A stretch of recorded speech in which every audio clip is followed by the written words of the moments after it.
Olá, amigos, bem-vindos ao canal Mundo 360 e muito bem-vindos à nova série dedicada ao admirável mundo da propriedade intelectual e da tecnologia da informação.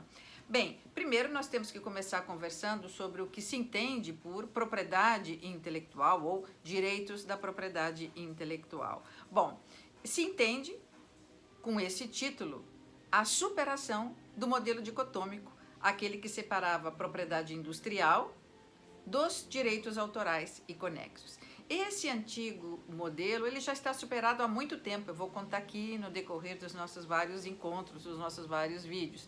Mas hoje basta eu referir que esse modelo está superado. O modelo que persistia nas nossas faculdades de direito até pouco tempo, e algumas ainda continuam batendo nesse modelo ou recorrendo a esse modelo antigo, que é aquele no qual, nas aulas de direito comercial, se estuda a propriedade industrial, as marcas e patentes, e nas aulas de direito civil, se sobrar um tempinho, se estuda ou se estudam os direitos autorais e conexos à radiodifusão, à interpretação, etc. Bom, este modelo, ele hoje foi superado porque a propriedade industrial e os direitos autorais e conexos e vizinhos se agruparam num único conjunto de direitos, com as mesmas características, com a mesma natureza, com a mesma, digamos, especificidade, né? E as mesmas irradiações, né? Econômicas, políticas, sociais, culturais,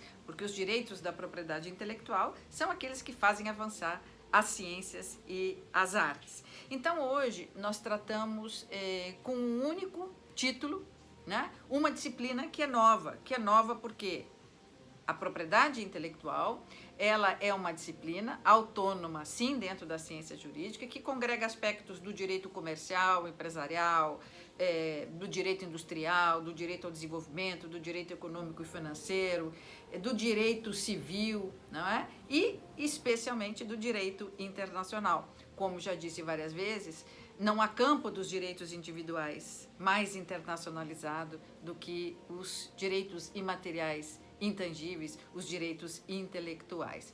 Bom, feito esse esclarecimento, não é? Da superação do modelo dicotômico e de tratarmos dentro do contexto dos direitos da propriedade intelectual, tanto a perspectiva das marcas e patentes como dos direitos autorais. E também destacado que trata-se de uma disciplina autônoma, que congrega tantos outros ramos do direito, que conversa com tantos outros ramos do direito, mas fundamentalmente do direito internacional, nós já estamos prontos a enfrentar uma outra questão que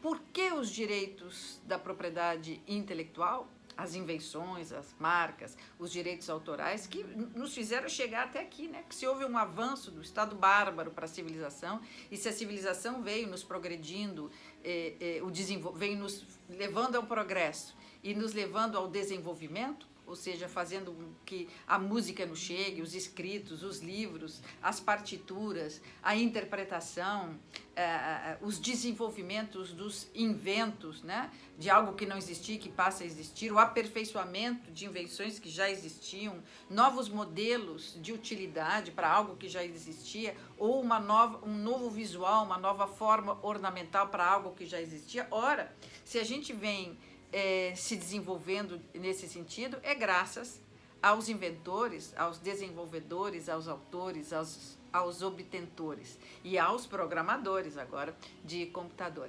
Então, não obstante a importância desses direitos e dos bens, né, que são assim intitulados intangíveis intelectuais, por que os direitos sobre os bens intangíveis demoraram tanto para serem contemplados nos ordenamentos jurídicos aí dos vários países do mundo, tanto de civil law como de common law?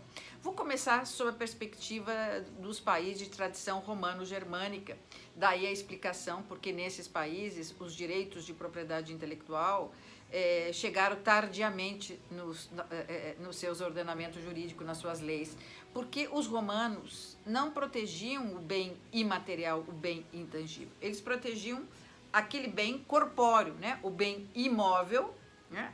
O imóvel e o bem móvel, o bem corpóreo, aquilo que se exteriorizava, né, num suporte, algo que eu conseguia trazer para o mundo aqui da realidade, né, da nossa realidade, algo que é material, que é corpóreo, que eu possa pegar. O intangível, né, o intelectual, isso que não era possível de ser exteriorizado num suporte físico aqui no mundo real, os romanos não protegiam.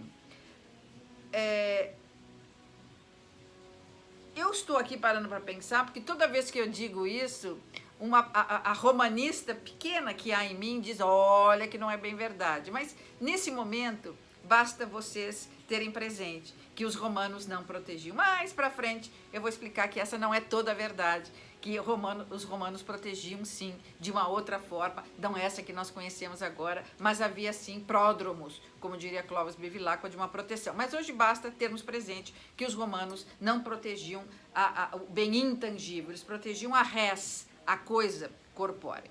Bom, do direito romano até a Idade Média, e nós estamos falando aí do século XII, não houve uma proteção que fosse adequada. Havia, como eu disse, alguma esfumatura, algum pródromo de proteção, algum prelúdio de proteção, mas foi a Idade Média o grande momento, né, o século XII, o grande momento para o início da proteção dos bens intangíveis, dos bens intelectuais, especialmente sob a perspectiva da propriedade industrial. Por quê? Com o movimento do comércio, né, com a expansão do comércio, os sinais, os distintivos, aqueles sinais que se colocavam nas coisas, né, no bem corpóreo, eles precisaram ser diversificados, porque agora com a expansão do comércio, os bens começaram a sair de um território para o outro, e bens outros parecidos, semelhantes, começaram a ser produzidos para aproveitar esse movimento da comercialização, do desenvolvimento do comércio, e novos sinais distintivos começaram a ser colocados nos produtos para distinguir esse produto do produto de um outro mercador. Então, esses sinais distintivos passaram a ser registrados nos livros das corporações. Ora, aquelas corporações de ofício que nós aprendemos nas aulas de direito comercial interno. Então, as corporações começaram em livros específicos registrar os sinais. Quer dizer, esse sinal, esse triângulo com uma letra é de determinado mercador, esse outro é de outro mercador, e caso houvesse plágio, cópia, essas discussões eram levadas lá às arbitragens feitas dentro dessas corporações. E também os inventos, porque os navios, as embarcações, né, começaram a se sofisticar, precisaram ser mais rápidos, como as mercadorias chegavam dentro dessas embarcações, então inventos começaram a aparecer e eles também precisavam ser de alguma forma protegidos. Então a Idade Média é um momento importante, sobretudo para a propriedade industrial, naquela perspectiva das marcas e patentes. Da Idade Média até a Revolução Francesa, nós vamos ter um segundo período de pouca proteção, sobretudo focada para a parte industrial, né, como eu disse, das marcas patentes. O grande momento da história da propriedade intelectual é a Revolução Francesa, porque no rol dos direitos declarados, né, na Revolução Francesa estão os direitos do autor e os direitos do inventor.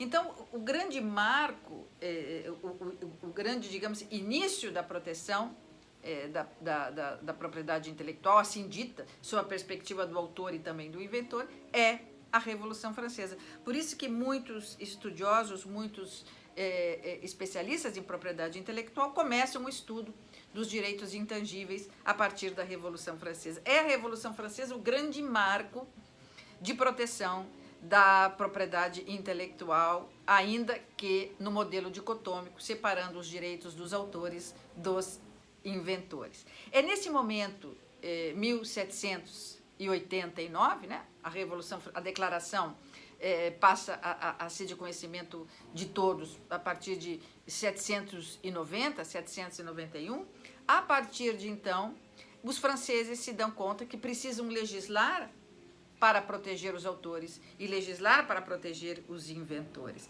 Mas, ao mesmo tempo em que essa necessidade parte dos franceses, na medida em que a Revolução Francesa deu-se lá e a primeira declaração dos direitos dos autores e inventores aconteceu lá, esse sentimento e essa consciência de necessidade de proteção aconteceu e passou a acontecer em outros países do mundo, não só os vizinhos da França, na Europa continental, mas também do outro lado do oceano, Estados Unidos, e também do outro lado ainda, vamos olhar para a Ásia e para a África. Então, deu-se nesse momento um movimento internacional de busca de proteção dos autores, dos direitos dos autores e dos inventores. Na sequência, são os franceses que vão editar em 1790, 1791, as primeiras leis internas, né, na França, para proteger o autor e para proteger o inventor. Os Estados Unidos, do outro lado do oceano, vai aí também, 789, 790, fazer o primeiro Patent Law Act, né? Os americanos vão olhar primeiro para os inventos e vão fazer a primeira lei de proteção das patentes, e esse movimento vai começar a chegar em vários países do mundo, de legislarem internamente. Contudo, autores e inventores lá fincados na Europa, sobretudo na França, chamaram a atenção para o mundo que eles estavam contentes e satisfeitos que finalmente os seus direitos estavam sendo protegidos. Mas eles precisavam e desejavam e queriam uma proteção no palco da humanidade como um todo. Porque não adiantava só a França proteger se a Itália não protegesse, se a Inglaterra não protegesse, se do outro lado do continente os Estados Unidos não protegessem. Por quê? Porque esses direitos imateriais intangíveis, eles se localizam no espaço de forma diferente dos bens corpóreos, móveis e imóveis. Então, é muito provável, e acontecia, que um livro de Voltaire fosse copiado na Itália e vendido pela casa editora sem prestar nenhuma conta a Voltaire. E Voltaire nem tinha o controle se o livro dele ia para uma fronteira, passava a fronteira da França ou não. Então, é nesse momento, pós-Revolução Francesa, que eles começam, autores e inventores, trabalhar e buscar uma proteção vinda do direito internacional. Eles queriam uma proteção para o palco da humanidade como um todo. Então, autores e inventores vão bater a porta do direito internacional e vão dizer: direito internacional, nós queremos uma proteção que venha de cima e que possa ser a mesma em todos os países da comunidade internacional. Isso nós estamos falando de 1790, 1795. E no próximo vídeo eu vou contar para vocês o que o direito internacional, lá por 1790, 1795, disse para autores e inventores. Será que o direito internacional vai pegar para proteger? E como é que ele vai fazer isso? Bom, contei um pedaço da história. No próximo vídeo eu continuo. Obrigada pela companhia.